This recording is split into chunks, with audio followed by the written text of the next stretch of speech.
పాటు పోరాటాలు, కోర్టు కేసులు, ఉద్యమాలు, ఇవన్నీ అవమానాలు, బలిదానాలు. ఇప్పుడు బాలరాముని అక్కడ చూస్తున్నప్పుడు ఎలా అనిపిస్తుంది? అద్భుతం కదా. అందులోనూ ఈ నిర్మాణము, దాని వాస్తు, దాని శైలి, దాని మీద పెట్టిన ఎఫర్ట్స్ ఇవన్నీ చాలా వ్యాలిడ్. నువ్వు ఒక చిన్న ఇల్లు కట్టలేవు, ఒక చిన్న ఇల్లు కట్టలేవు నువ్వు. అటువంటిది ఏదో జరిగిపోతుంది అని అనుకున్నది ఏమీ జరగకుండా ప్రశాంతంగా ఇంత ఆలయం వస్తుంది.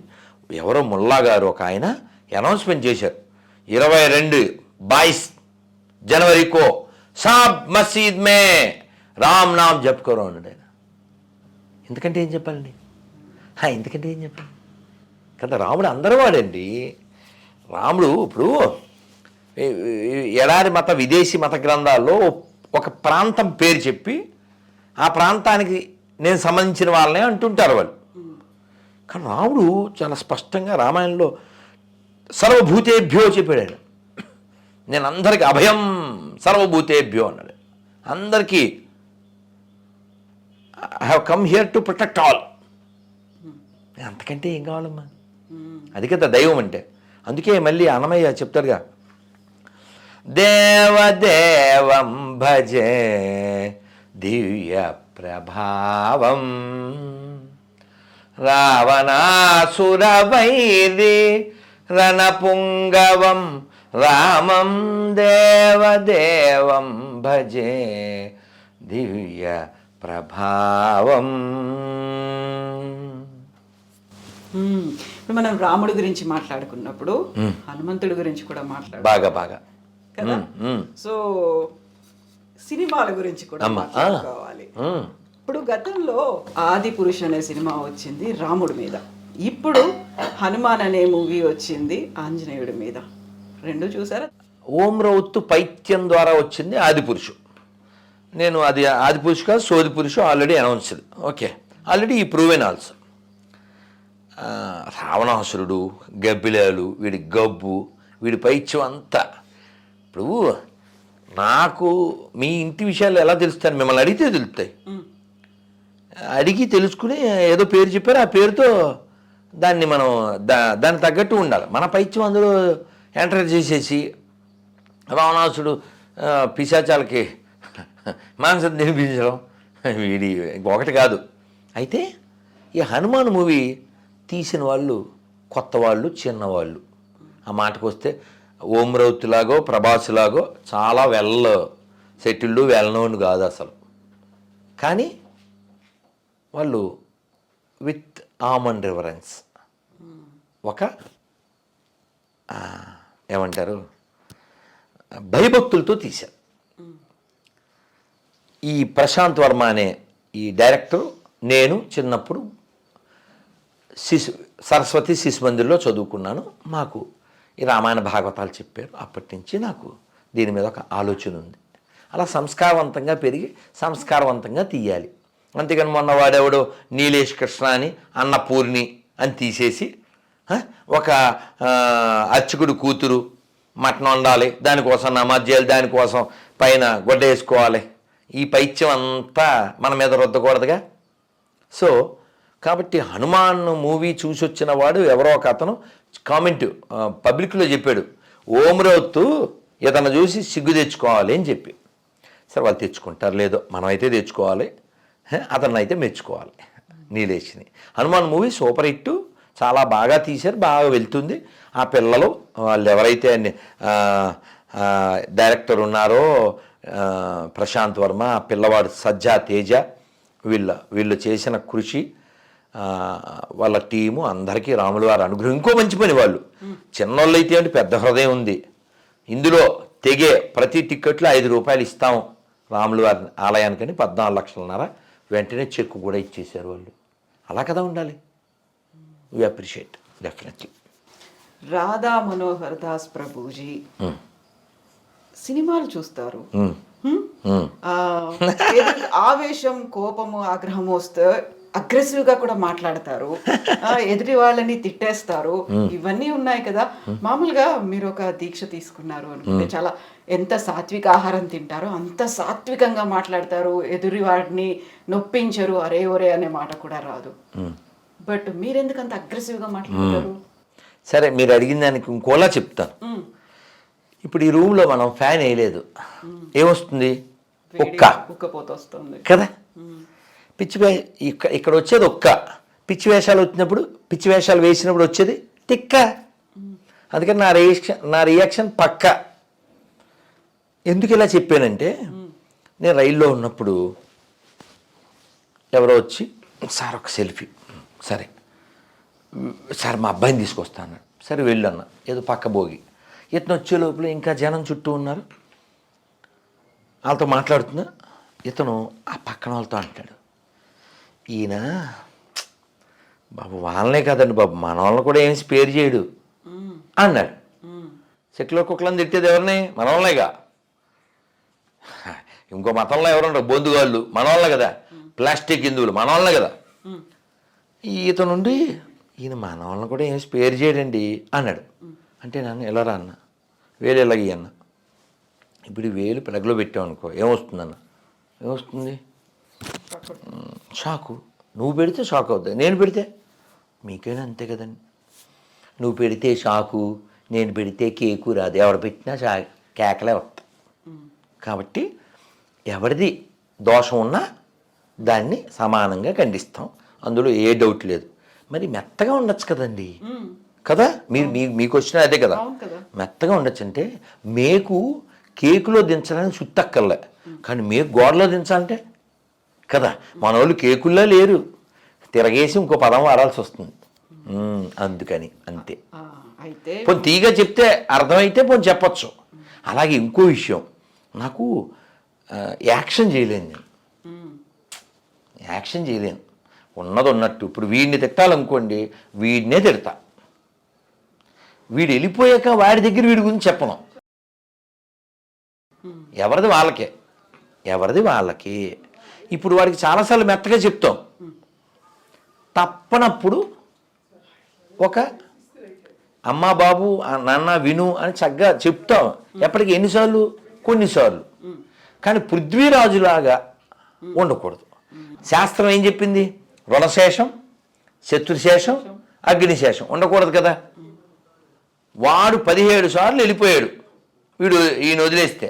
వాడికి ఒక్కసారి ఈయన దొరికాడు, కలిపికేశాడు, ఈయన భార్యని సర్వనాశనం చేసేసాడు. అక్కడ పుష్కర్, దాని పేరు రాజస్థాన్ అజ్మీర్లో దర్గా ఉంటుంది. ఆ దర్గా అంటే తెలుసుగా, ఓ శవాన్ని పడుకోబెట్టిందని దర్గా అంటారు, తెలుసా తెలదా? పీనుగండి, పీనుగా, అదే పీర్ల పండగ. పీనుగంటే ఎండిపోయి పడుకోబెట్టిన శవం, ఒకటి నిలబెట్టింది ఒకటి పడుకోబెట్టింది, అంతే. మనకెందుకు శవాలు? అయితే విషయం ఏంటంటే, ఈ ఆ చిస్తి అని ఏదో అంటారు, ఏదైతే శవం అందులో ఉందో అతనే ఈ రాణి సంయుక్తాదేవిని సర్వనాశనం చేసి మానభంగం చేసి అలా చాలామందితో చేయించిన అంత గొప్పోడికి మన ఎదవలు వెళ్ళి చక్కగా చెద్దర్లో ఈ కప్పి. కాబట్టి అసలు మన దేశానికి ఇస్లాంతో ప్రమాదం లేదు, క్రైస్తవంతో ప్రమాదం లేదు, నీతోనే ప్రమాదం. నీతో మీన్స్ సెక్యులర్ డాగ్. సో మెల్లిగా చెప్తే వినరు అనేనా మీలో ఉన్నటువంటి ఒక సున్నితత్వం అంటారు, లేకపోతే మీరు తీసుకునేటువంటి శాకాహారమే తీసుకుంటారు? దాంట్లో పండ్లే, ఇప్పుడు పండ్లే తిన్నా. అగ్రెసివ్నెస్ అనేది అందులో ఎక్కడా కనిపించదు. మనం తినేది ఒక భోజనం, అది కూడా సత్వగుణ భోజనం.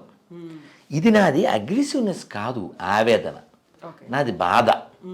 అయ్యో, ఇప్పుడు ఎవరో రోడ్డు మీద పడిపోయారండి, నెమ్మదిగా లేపకూడదు, తక్కువ వెళ్ళి చేయిస్తాం. ఎందుకని?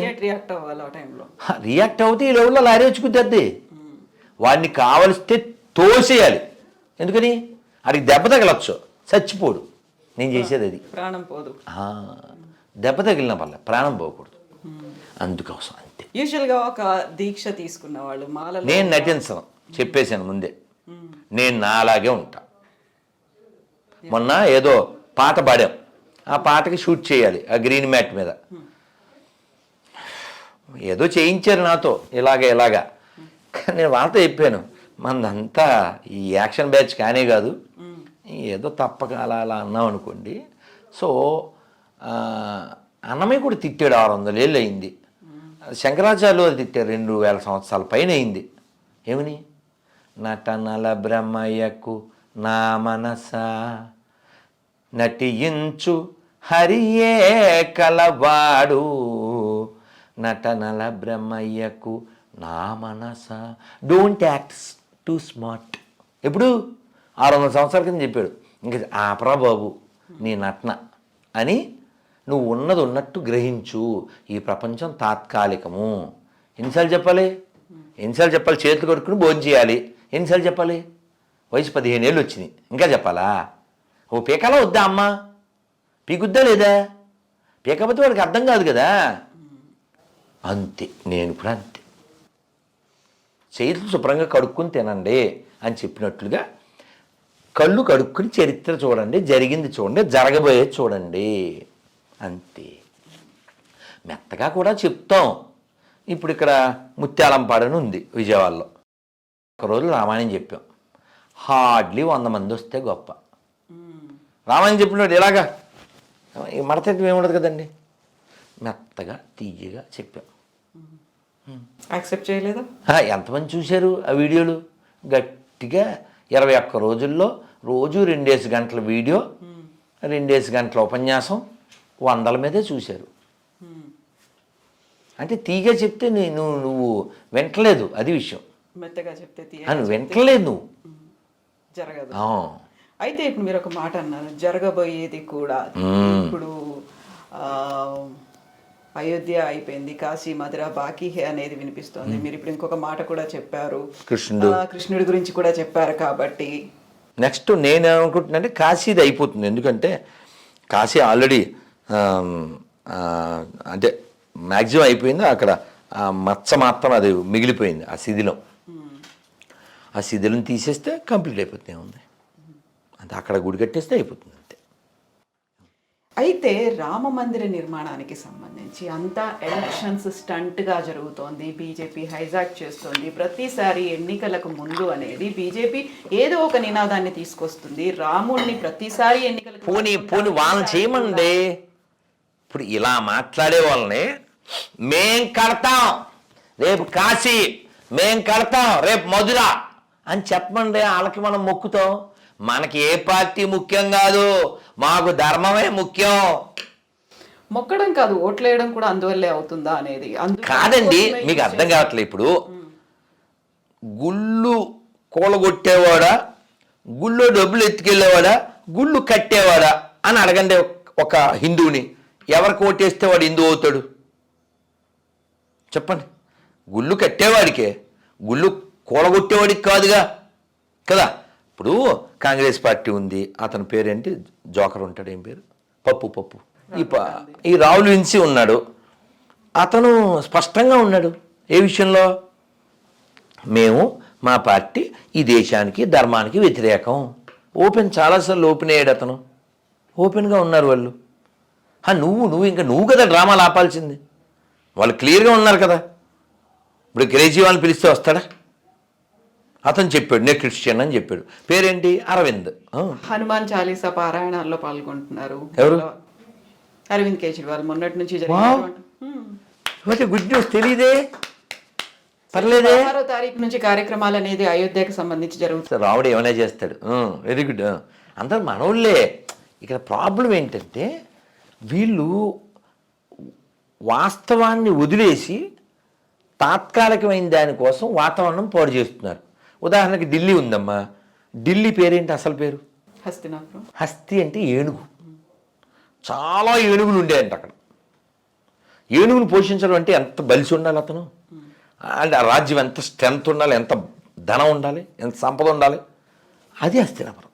రిచెస్ట్ ప్లేస్, బాగా పవర్ అపులెన్స్ ఉన్నటువంటి ప్లేస్ కదా. అయోధ్య అంటే అర్థం ఏంటి? ఎవరి చేత జయించబడింది. ఈ పదాలు ఏంటివి? సంస్కృతం. ఎవరిది? మనది కదా. నువ్వేమో బొంబాయి సినిమా చూసి సాంగ్లు పడతావు, అరబిక్ కర్లందం అని కదా. అయితే మోదీ కూడా ఎన్నికల్లో గెలుపు కోసమే రామ మంత్రాన్ని చెప్పిస్తున్నారు. అందులో హడావిడిగా ఇప్పటికీ నిర్మాణం కంప్లీట్ అవ్వకుండానే ప్రారంభోత్సవం కాదమ్మా. ఇప్పుడు నిన్నో మొన్నో వచ్చి ఎవరైనా మొదలు పెడితే మీరు అనొచ్చు. ఎప్పటి నుంచో దానికోసమే కదా ఉన్నారు. మీకు అర్థం కావట్లే. ఇప్పుడు మీరు కాశ్మీర్ వెళ్ళగలరు, నేను వెళ్ళగలను. నేను వెళ్ళొచ్చాను 2019, కానీ మేము ఓన్లీ అమ్మవారి వైష్ణోదేవి దర్శనం మాత్రమే చేసుకున్నాం. అప్పుడే దాంట్లో 370 ఆర్టికల్ తీసిన కొత్తలో వెళ్ళాం. నేను శ్రీనగర్ వెళ్ళాలని అడిగాను. ఇప్పుడు వెళ్తే రాలేరు, ఇంకా వాతావరణం ఏం సెట్ అవ్వలేదు అన్నారు. కానీ ఇప్పుడు మామూలుగా మనం వెళ్ళిపోయి సెల్ఫీలు తీసేసుకోవచ్చు. ఎక్కడ? లాల్ చౌక్లో మొన్న ఆ రాములు రక్షంతలు ఊరేగింపు జనవరి 1, ఆగస్టు 15 బ్రహ్మాండంగా మామూలుగా మన ఊళ్ళో జరిగేస్తున్నాయి. ఎందువలన? ఎవరి వలన? ఎందువలన? ఎవరి వలన? నువ్వైతే పాత బస్తీలో కరెంట్ బిల్లు తేలేవుగా.